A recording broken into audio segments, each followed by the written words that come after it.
guys, welcome back to my channel. In today's video, I'm going to show you how to whip up this gorgeous bowl of homemade caramel popcorn. Everything's made from scratch. I've popped the corn from scratch. The caramel sauce is made at home in a few minutes and everything comes together so quick and so easy. This is one of my favorite ways to enjoy popcorn. So let's go straight ahead and take a look at the recipe now. So to make a bowl of caramel popcorn, here's what you're going to need.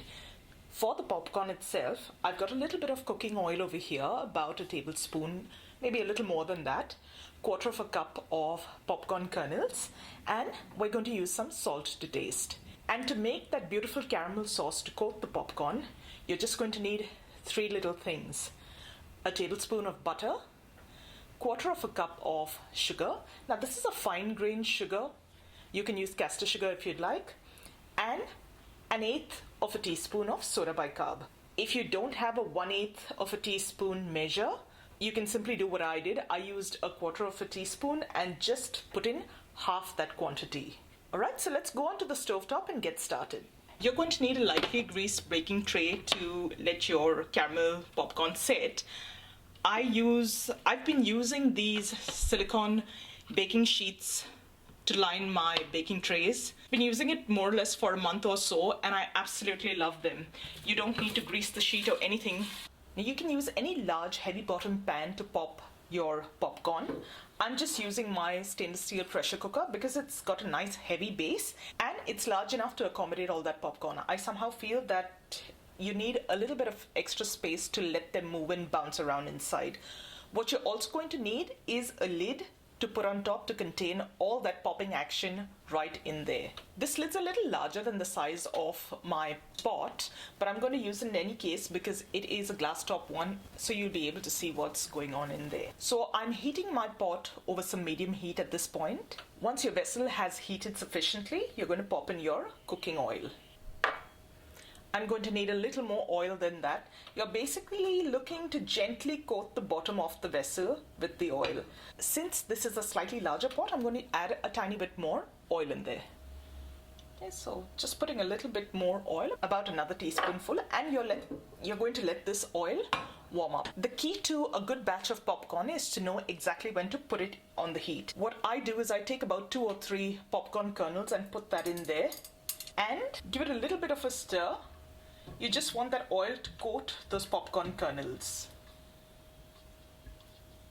Once these kernels of corn heat up and they actually start popping, you know that your vessel, the oil in it, is hot enough to get the rest of your corn kernels in. That ensures that the popcorn doesn't burn once it's in there.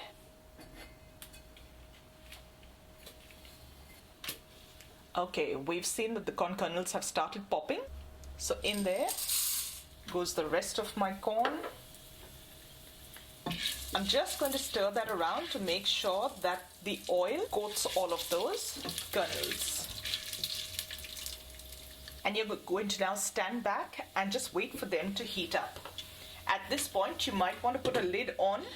I keep the tiniest gap in the lid so that the air can escape and there's no condensation, not much condensation on the bottom of that lid.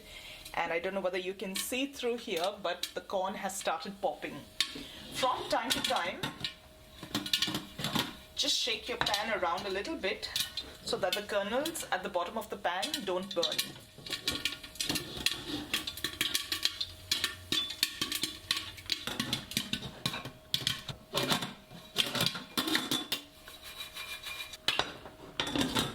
Once the popping stopped, you know that most of your corn has popped and it's ready to be taken off the heat. As soon as you get the popcorn off the heat, the first thing you're going to do is season it with a little bit of salt. I'm going to season it to taste. Now usually if I'm just making plain buttered popcorn, your melted butter would go on at this stage. So in goes the salt and I'm just going to toss that all around to make sure everything is coated. And I don't know if you can see that in here, but there's barely 1 or 2 kernels that have gone unpopped. Nothing has burnt and everything is absolutely fantastic. Do a taste test, see if you need to add more salt. And I'm now going to take this out into a bowl. At this point, if there's any kernels in there that haven't popped, you can choose to leave them out. Okay, now that's what I've got left at the bottom of my pot. Just a couple of kernels that hadn't popped and some that have just partially popped. I'm really happy with that. This way I know that there's absolutely nothing artificial in there. It's just a bowl of wholesome popcorn and it makes a wonderful snack by itself. Alright, we're going to set this aside and get on to our caramel sauce. Now for the sauce, you're going to heat up a little saucepan like that. Into the saucepan goes your butter.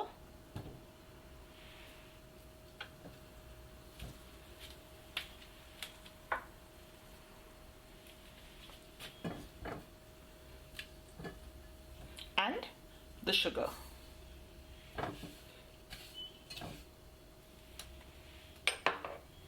And you're going to let that butter and sugar melt down on some medium heat.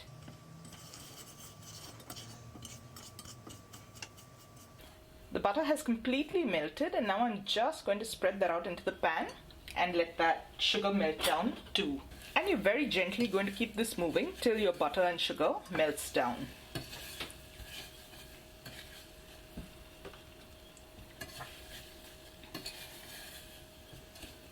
At this stage, please don't leave it unattended because the sugar can go from solid to burnt really quickly.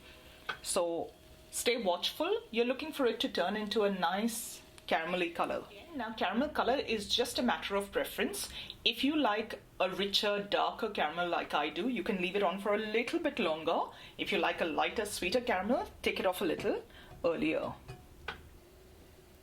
Okay, this has reached a beautiful toffee color like you can see here. So we're going to take it off the heat and quickly tip in your baking soda. And give that a really good stir. Like you can see, my pan's off the heat at the moment. The baking soda will react and everything will froth up a little, but we want that to happen because that's going to lighten and make the texture of the caramel on your popcorn ever so light and beautiful. Alright, and we're going to take this over to the popcorn now. To make things easier, I'm just going to pop all that corn back into the vessel that I had popped it in, and quickly going to pour all this beautiful caramel toffee sauce over the popcorn. You've got to be a little quick when you're working with this because the caramel sauce will set almost instantaneously, and give it a nice mix through. And I'm going to turn out all that beautiful popcorn and spread that out on the sheet. Okay, you'll notice that they've clumped up a little. That's fine, don't worry about it right now. I will strongly suggest not handling or touching the popcorn at this stage because that caramel is scalding hot. You'll probably just burn your fingers off. So I'm just going to leave this here to cool down and set, and then we'll come back and see what it looks like. Right. Once your popcorn has all cooled and set, you can actually hear the crunch. And you're ready to serve this up now. Let's try one of these.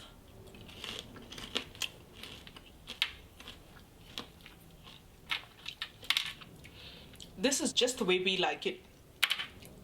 Like you've noticed here, I've taken my caramel a little further than most people would, but that's because we like that sort of burnt sugar taste. When you're making this, keep in mind a couple of things. Get all of your ingredients ready. Get your baking pan lined before you start making the sauce. Get your popcorn in the pot in which you're going to mix it. Keep everything ready because once your sauce reaches that perfect caramelization, it will continue to darken as it sits in that hot pot. So as soon as you've got the color that you're happy with, pop in your baking soda and pour that straight away onto your popcorn. In my family, my husband and I, we really like a dark caramel. The rest of my family prefers it slightly sweet. So depending on who I'm making it for, I decide how dark to go with my caramel. So with these few pointers in mind, you should be able to whip up a bowl of caramel popcorn like this in just a few minutes like you've seen here. You can decide how big a portion size you'd like. Now, my quarter cup of popcorn of unpopped kernels gave me about 3 to 3.5 cups of popped corn, like you can see here. And you can very easily double this recipe if you want a bigger batch of this popcorn. Start off with a batch this size. It's a small batch. It will give you a feel of the color, the flavor, the intensity of the salt, the popcorn, all of that stuff. Once you know what to expect the second time around, you can actually adjust and tweak things to suit your taste preferences. And that's it from me today, guys.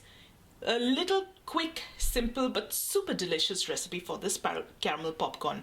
I hope you enjoyed it, and if you did, don't forget to give this video a thumbs up and subscribe to my channel. Once you do that, don't forget to click that little bell icon right next to it so that you get notified every time a new video gets uploaded. And don't forget to share this video with family and friends that you think might enjoy it too. Thank you so much for watching today. I'm going to see you really soon with another delicious recipe. So till then, take care. Bye.